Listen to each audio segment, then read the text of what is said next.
In the jungle, the mighty jungle, the lion sleeps tonight. Ah.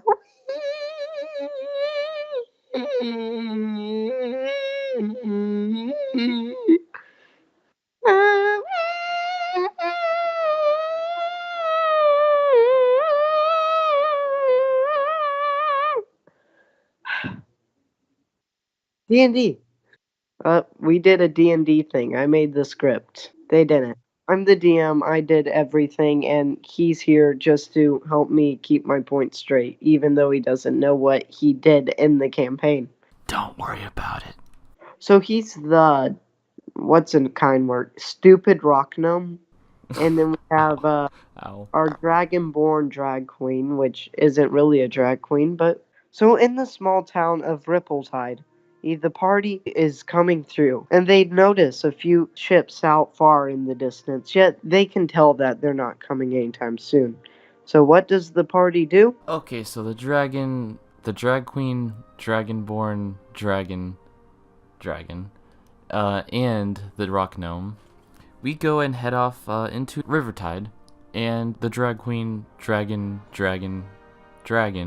heads off to the shopping center to shop, to see if there's anything good in town, while the Rock-Gnome goes and heads off to like an oversee of the ocean, basically, and the shipments being brought into the town. When this happens, nothing really happens. They don't get any new items, nor does the Rock-Gnome find peace. They just kind of do these things and move on. I would like to allow the audience to know, though, that this town is famous for its wine production and for its exotic seafood. Exotic butters. Exotic seafood. Exotic seafood. Exotic seafood. After doing this, they headed over to a local bar. And at this bar, once the Rock-Gnome entered, the drag queen, dragon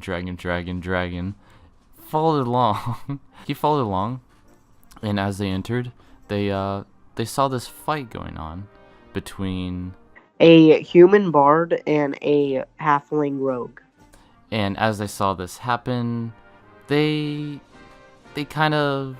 played poker with an old geezer. They won. And not the Rock-Gnome, but the stupid dragon. The stupid dragon won. Dragon?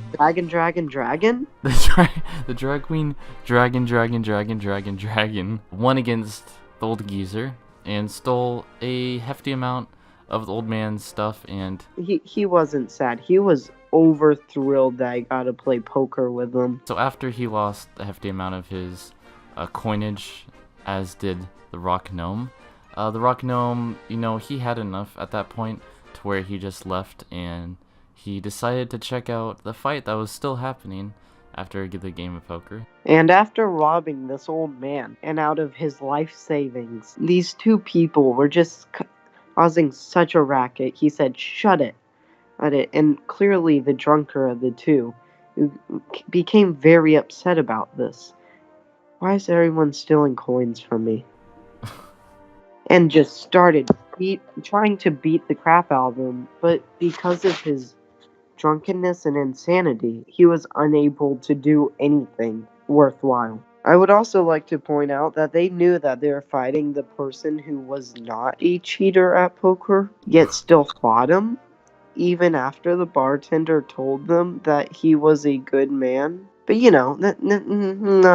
I'm about to smash Mario with this hammer. Hey, stay focused. Got him. Okay. They're gonna be like, what? Just record some Mario Party so that they'll know. Okay, so after doing so, the halfling is very joyful for them helping him and beating the crap out of an innocent man. And he pays them 5 gold pieces and invites them to a game of poker. Take note that this man is the cheater and the bad guy out of the two. So you know what happens? Drag queen. Dragon rolls a 20 and wins against the cheater at poker. and ends up stealing all of his money along with the Rock-Gnomes, aka me. And the Rock-Gnome tries to uppercut the halfling rogue and rolls a 3. I'll let you imagine what happened. It didn't go well for him. Let's put it like that. So after these 2 disappointments, he goes ahead and follows the drag queen dragon Drag the dragon queen. Dragon out Dragon. out of the bar, and as they are heading out of the bar, they noticed quite a crowd gathering up around the seaport where stuff is being shipped in from all the exotic locations and resources that they're auctioning off. These are the 3 ships that they have seen earlier. They watch as people walk off to either sell items or buy the items that are only sold in this location.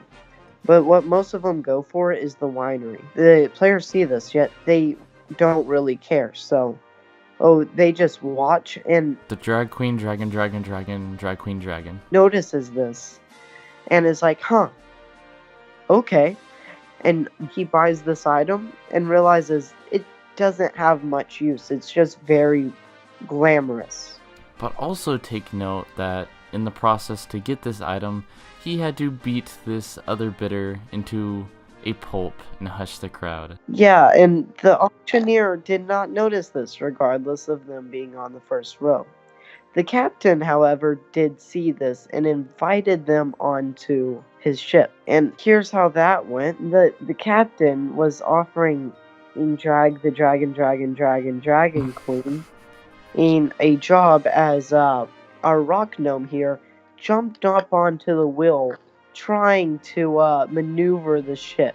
As he was trying to communicate with the captain and sneakily steal one of his treasures in his quarters, the Rock-Gnome sneaked off of the drag queen's dragon's head because he was hiding as a hat. And he just, he popped off and he kind of maneuvered his way over to the captain's quarters. You're outside of it, taking him of the wheel. The Rock-Gnome somehow takes a hold of the wheel without the captain noticing. Jumps onto the wheel and runs back and forth, slowly moving the rudder, causing the ship to gain momentum. And then the ship starts moving so fast that it blasts out to the middle of the ocean.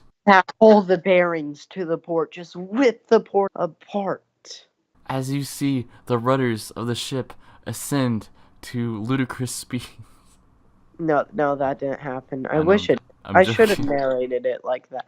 No, what happened was, as the captain was offering Drag the Drag Queen a new job, a pirate attack starts up outside.